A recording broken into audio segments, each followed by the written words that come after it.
அஸ்ஸலாமு அலைக்கும். எல்லாம் எப்படி இருக்கீங்க? இன்றைக்கி நம்ம என்ன செய்ய போகிறோம்? மசாலா ஃப்ரை தான் செய்ய போகிறோம். வாங்க எப்படி செய்கிறதுன்னு பார்ப்போம். நான் வந்து தண்ணி வச்சுக்குவோம். மஞ்சள் தூள் சும்மா கொஞ்சமாக மஞ்சள் தூள் போட்டுக்குவோம். ஏன் மஞ்சள் தூள் நம்ம போடுறோன்னா பாவக்காயில் உள்ள கசப்பு லைட்டாக எடுத்துரும், அதுக்காக தான். அதுக்கப்புறம் உப்பு கொஞ்சம் பிடிச்சிருக்கோம்ல, அதுக்கு வந்து கம்மியாக உப்பு. நான் வந்து பாவக்காய் எடுத்திருக்கேன். தண்ணி சூடு வந்தோடனே நான் வந்து பாவக்காய் எடுத்திருக்கேன். இது வந்து ஒரு 1/2 கிலோ பாவக்காய் இருக்கும். இது வந்து இங்கே அவ்வளோவா இந்த பாவக்காய் கிடைக்காது துபாயில். இது வந்து பாம்பேலேருந்து எங்கள் சொந்தக்காரங்க எனக்கு பாவக்காய் கொத்தரங்காய் எல்லாம் அனுப்பி வச்சாங்க. பார்க்க நல்லா இருந்துச்சு. சரி, இதில் நம்ம மசாலா செஞ்சு சாப்பிட்டா ரொம்ப நல்லா இருக்குமே அப்படின்னு நாட்டு பாவக்காய். இது உள்ளே வந்து விதை இருக்கும், அதை நம்ம அப்புறமா வேக வச்சதுக்கப்புறம் எடுத்துக்கலாம். நான் ஒரு 7 பாவக்காய் எடுத்துருக்கேன். லைட்டாக நம்ம வேக வச்சு எடுத்துக்கலாம். அது வெந்துக்கிட்டு இருக்கிறதுக்குள்ளே நம்ம மசாலா ஒன்று பண்ணிடலாம். நான் வந்து அதுக்கு மசாலா சிம்பிளாக ஈஸியாக குயிக்காக நடக்கிற மாதிரி தான் நான் செய்கிற மாதிரி தான் செஞ்சுருக்கேன். 1 ஸ்பூன் பெருஞ்சீரகம், 1 ஸ்பூன் நம்ம கடலை நான் லைட்டாக வறுத்து வச்சுருக்கேன், ஒரு சின்ன வெங்காயம், கொஞ்சமாக புதினா, தேங்காய். இங்கே பாருங்கள், தேங்காய் இவ்வளோதான். சும்மா மசாலா காண்டி தான் அந்த தேங்காய். இதை நம்ம அரைச்சி எடுத்துக்குவோம்.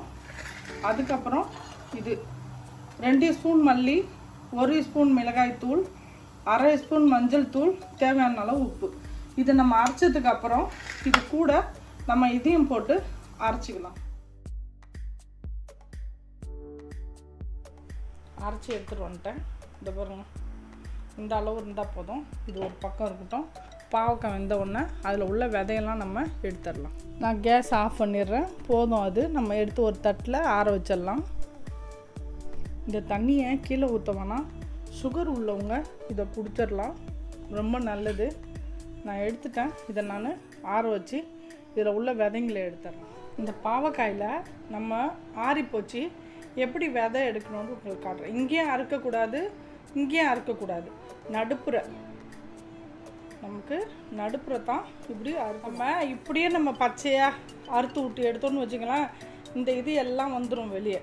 இப்போ நமக்கு என்னென்னா அந்த சதைங்க எல்லாமே இப்போ அது உள்ளே இருக்குது, வெறும் அதோட கொட்டை மட்டும் நமக்கு வெளியே வரும். இது பாருங்கள், இல்லைன்னா அந்த சதையெல்லாம் பேத்துக்கிட்டு வந்துடும் பாருங்கள். இப்போ இதை வந்து நம்ம ஒரு மிக்சியில் ஒரு ஓட்டிட்டு வந்துடுவோம். அந்த மசாலாவோடையே நம்ம இதை கலந்துக்கலாம். இது ஏன் விதையை நம்ம கீழே போடணும், எவ்வளோ சத்து இருக்குது அதில், அதனால் இதை கீழே போட வேண்டாம். நம்ம இதை ஒரு சுற்றி அது கூடயே போட்டுக்கலாம். இது பாருங்க, இந்தமாரி அரைச்சாச்சு. நம்ம முன்னாடி மசாலா அரைச்சது இங்கே இருக்குது, அதுலேயே நம்ம போட்டு மிக்ஸ் பண்ணிக்கலாம். இந்த விதெல்லாம் அவ்வளோ நல்லது. நான் எப்படியுமே எடுத்துகிட்டு நம்ம இதில் நொப்பணுன்னா இதில் நிறையா இது இருக்குது, கயிறு போட்டு கட்டணும், ஏன்னா இது விரிஞ்சிடும். இப்போ இது எவ்வளோ நல்லா நமக்கு கிடச்சிருச்சு. இதில் எவ்வளோ நொப்ப முடியுமோ அந்த அளவுக்கு மசாலாவை நொப்பிடுங்க. நல்லாயிருக்கும். பாவக்காய் கசப்பாக இருக்காது, ரொட்டியோடு சாப்பிடும் போது நல்லா டேஸ்ட்டாக நல்லாயிருக்கும்.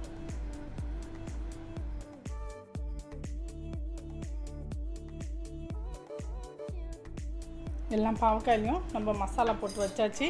நான் பேன் ஒன்று வச்சுக்கலாம். எண்ணெய் போட்டுக்கலாம்.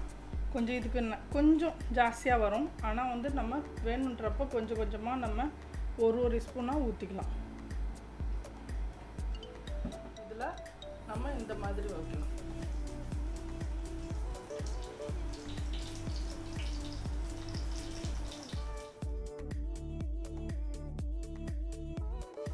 அடுப்பை ஸ்லோவில் வச்சு நம்ம மூடிக்கலாம். கொஞ்சம் அதை அப்படியே வேகட்டும்.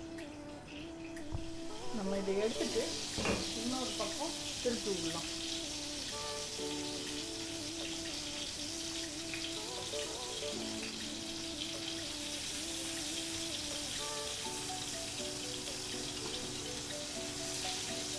இப்போ இது நாலா பக்கம் இங்கே பாருங்கள், நம்ம வேக வச்சு எடுத்துருக்கோம். அதனால் இதில் இப்போ இந்த மசாலாங்களை நம்ம சேர்த்துடலாம்.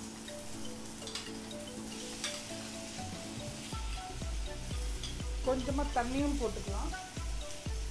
இந்த பாவக்காய் வேக வச்சோம்ல அந்த தண்ணியை கொஞ்சம் நம்ம இதில் ஊற்றிக்கும். இதுக்காண்டி நமக்கு எண்ணெய் பத்தாது, அதனால் கொஞ்சமாக ஒரு 1.5 ஸ்பூன் கிட்ட எண்ணெய் போட்டுக்கலாம். சொன்னெல்லாம் குத்தி வச்சுருக்கோம் கல்லெண்ணெய், அதையும் இது கூடயே போட்டுக்கலாம். இந்த பாருங்க கல்லை இதில் குத்திட்டு இதில் போட்டா இதை கொஞ்சம் நம்ம இப்படி வைப்போம், அந்த மசாலா பக்கம் கொஞ்சம் திருப்பி வைக்கலாம். பாவக்காய் வெந்த ஒன்று நல்லா வாசனை செம்மையாக இருக்குது பாருங்கள். கொஞ்சம் மசாலா வேகிறதுக்கு மட்டும் மூடி வைப்போம்.